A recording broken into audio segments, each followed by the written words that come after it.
Santo livro, Santo livro. Agora, no Sementes do Reino, o estudo da Bíblia Sagrada, com o professor Frei Hildo Perondi. Santo livro. Hoje, mais uma vez, como nós temos aqui o Santo Livro, não é Frei Hildo Perondi, é Frei Rogério Goldoni. Bom dia, paz e bem, Frei. Bom dia, Edson, paz e bem a todos que ouvem o teu programa. Tudo bem, tranquilo? Tudo ótimo, graças a Deus. Beleza. Frei Hildo, mais uma vez, em viagem missionária, transmitindo conhecimento sobre a Bíblia. Sempre. Se ele não está aqui no domingo, você pode saber que é por causa de trabalhos com evangelização, dando cursos aí pelo Paraná e Santa Catarina. Que bom, que maravilha, que legal. Então, nossa saudação, nosso desejo de um bom trabalho mais uma vez ao Frei Hildo, nosso grande companheiro aqui, o iniciador deste nosso quadro do Santo Livro, e hoje Frei Rogério conosco aqui, um dos discípulos de Frei Hildo. Exatamente. Muito bem. Frei Rogério, já vamos entrar no tema do dia, mas antes eu quero só atender aqui a Fátima. Oi, Fátima, bom dia, obrigado pela presença, viu? Sempre em sintonia com a Pai Querer, Sementes do Reino. Pergunta por que a árvore de Natal e o presépio devem ser desmontados no dia 6 de janeiro, né? Esta data vem desde os tempos antigos, tem algum significado? Podemos dizer com certeza, Fátima, que não está na Bíblia. A Bíblia não tem nenhuma orientação nem sobre presépio, nem sobre árvore de Natal, nem sobre desmontagem da árvore de Natal. Mas é uma tradição porque é o dia da Epifania do Senhor, né, Frei? Então, convencionou-se nesse período, nessa transição, dia de Santos Reis, Epifania do Senhor, então a desmontagem do presépio, né? Não que seja uma regra definida pela igreja, né? Não, de fato, é Fátima, né?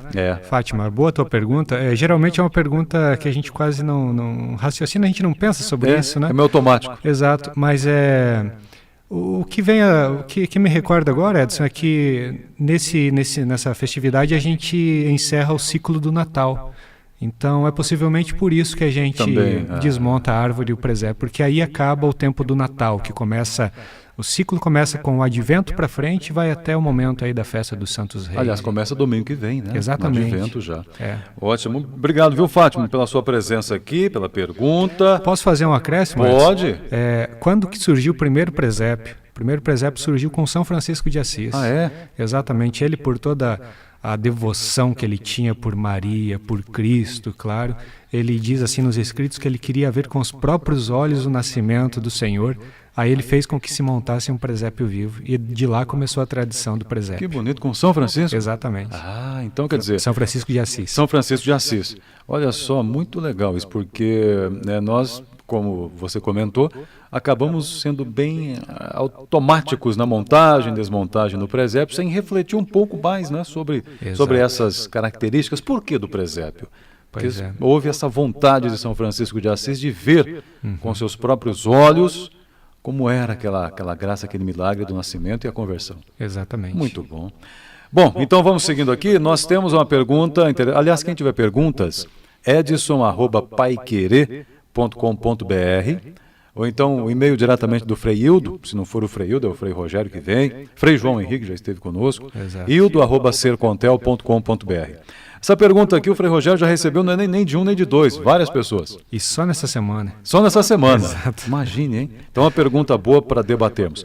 É verdade que eu pago pelos pecados e erros dos meus antepassados? Sou uma boa pessoa, mas sofro muito. Meu pai não era boa pessoa e fez muita gente sofrer. Será que eu estou pagando pelos erros dele? Olha que pergunta, hein? Quem é que já não fez essa pergunta? Muita gente faz essa pergunta porque a gente se depara com situações de pessoas boas mesmo que sofrem. Poxa, essa semana mesmo alguém que estava sofrendo câncer veio com essa pergunta para mim: será que eu estou pagando pelo erro de alguém? Então vamos a trocar em miúdos a situação. À luz da Bíblia. À luz da Sagrada Escritura. Bom, a gente parte do pressuposto que isso não é verdadeiro. Não é verdadeiro. Entretanto, a gente vê momentos na Sagrada Escritura que essa ideia ela é muito latente. A gente vê, por exemplo, lá no capítulo 7 do Josué, Edson, o momento em que alguém do clã errou e todo o clã pagou por causa do pecado de um. Diz que eles lançam a sorte, identificam qual foi o pecador, entre aspas, o pecador, e chamam o pecador e chamam toda a sua família e Josué e matam todos. Por causa de um. Por causa de um. Todos pagam. Exatamente. É essa ideia que em certo momento na história do povo antigo existia. A ideia da coletividade no pecado. Então, essa ideia era presente, de dizer que por causa do pecado de um, todos pagam. E dizia-se também que as futuras gerações pagariam por causa do erro de alguém no passado. Contudo, a gente sempre tem que ver a Sagrada Escritura à luz da revelação. E o que é a revelação? É como Deus vai se manifestando ao longo da história. E a gente percebe que ao longo da história, até o momento, o ápice da revelação de Deus, que é Jesus Cristo, ao longo da história as pessoas elas vão entendendo mais de Deus, porque elas vão se aprofundando no relacionamento com Deus. E aí o que acontece? A gente vê lá no texto de Jeremias, capítulo 31, um provérbiozinho muito simples, que diz assim, ó: nesses dias não se dirá, os pais comeram uvas verdes e os dentes dos filhos se embotaram, ficaram manchados. Mas cada um morrerá por sua própria falta. Todo homem que tenha cometido uvas verdes terá, aliás, os dentes manchados. É Jeremias. Jeremias capítulo 31, versículo 29 em diante. Jeremias 31 e Ezequiel 18, também que apresenta um texto muito igual a esse, apresentam a virada. A virada logo no momento que o povo estava no exílio da Babilônia e tal, o povo começa a refletir mais sobre a sua situação e percebe que, peraí, na verdade, cada um precisa se virar diante de Deus. Cada um com o seu pecado, na prática é assim. E aí vem esse provérbio. Não é muito fácil, né? Não fui eu que errei, foi ele. Exato. Eu estou pagando por ele, eu não fiz nada errado. Exatamente, Então, o provérbio, ele é meio mistérico, assim, curioso, né? Mas quer dizer isso, olha, se o pai come uva verde, os dentes dele vai ficar manchados e não os dentes do filho, ou seja, se ele pecou, ele vai pagar.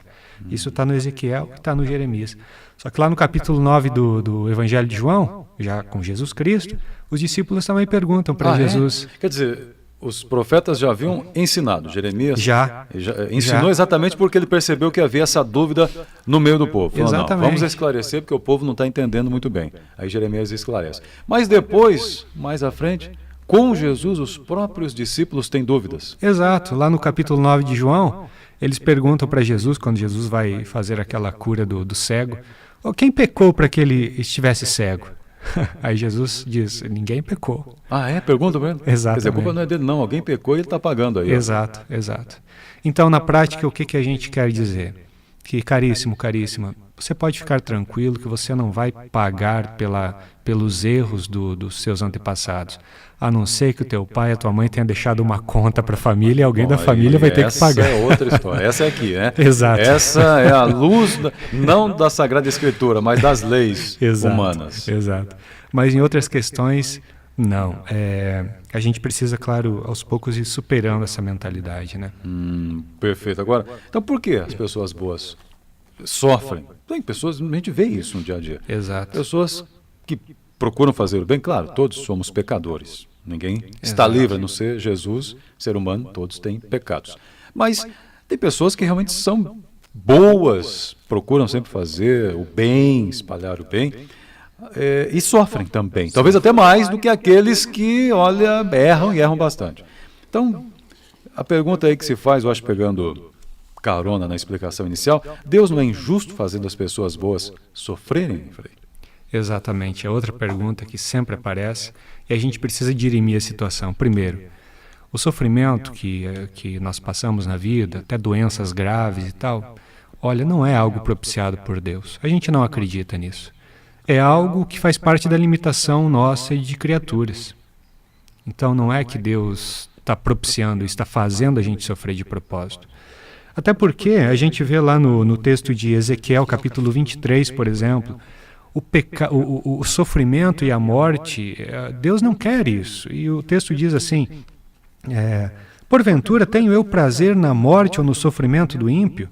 Porventura não gostaria que ele se convertesse e alcançasse a vida? Então, o propósito de Deus é outro. Parece que às vezes até uma forma da gente deixar a situação mais amena, dizendo, é Deus que quer assim, é Deus que está propiciando isso, esse sofrimento. Caríssimo, morte e sofrimento, Deus não propicia para a gente. Porque senão seria uma contradição no próprio Deus. Como que o Deus da vida vai propiciar a morte?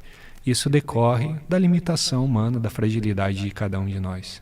É claro que a gente poderia se aprofundar um pouco mais em termos até doutrinais, porque a Bíblia apresenta assim de modo geral, mas depois a tradição, a igreja, ela vai esclarecendo. Vai trabalhando melhor. especificamente esse tema. Exatamente. Para responder também os questionamentos da própria igreja. Né? Exato, exato. Mas de modo geral é isso. Não sofremos porque Deus quer que soframos, mas sofremos por causa da limitação que temos. Por essa condição humana. Exatamente. Um dia nós a deixaremos. Exatamente, aí será uma outra realidade, estaremos junto de Deus, né? E outra coisa, não vamos transportar dessa realidade, tudo dessa realidade para o que será na nossa pátria definitiva. O que estará junto de Deus na nossa pátria definitiva somos nós. Eu, Frei Rogério, você Edson, você que está nos ouvindo, e isso mantém a nossa identidade diante de Deus. Entretanto, lá será uma outra realidade, que a gente até imagina, mas ela escapa muito à nossa compreensão. Agora, fará muita diferença a forma como nós encaramos o sofrimento aqui. Exatamente. Né? Exato. Se nós lamentarmos, passarmos uma vida de lamentações pelas dificuldades, vai interferir na nossa caminhada no depois, né?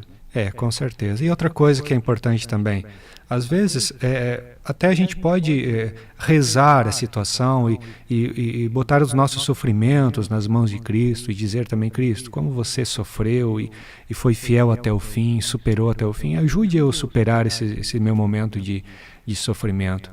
Mas, por favor, não vai pensar que Deus está propiciando isso para ti, porque seria uma incoerência da parte de nosso Deus mesmo. E agora, quantas pessoas que, às vezes, através do sofrimento, se convertem, né? Exatamente. De repente, o sofrimento, situações complicadas na vida, eles se apresentam como um momento oportuno para a conversão. Entretanto, mesmo assim, a gente não vai dizer, Deus fez isso para que acontecesse isso, né? É uma situação que, quem é que no momento de sofrimento não começa a refletir mais sobre a vida? É natural. E aí a gente começa a pensar o que é que importa mesmo na nossa vida. E a gente começa a abandonar as coisas antigas e se acercar mais daquilo que importa de verdade, né? E aí a gente se converte, muda de vida, enfim. Muito bem. A palavra de Deus está aí para nos orientar nesse sentido. Frei, mais uma vez, muito obrigado pela presença. Eu que agradeço e um abraço e paz e bem para todos os teus ouvintes. Muito bem.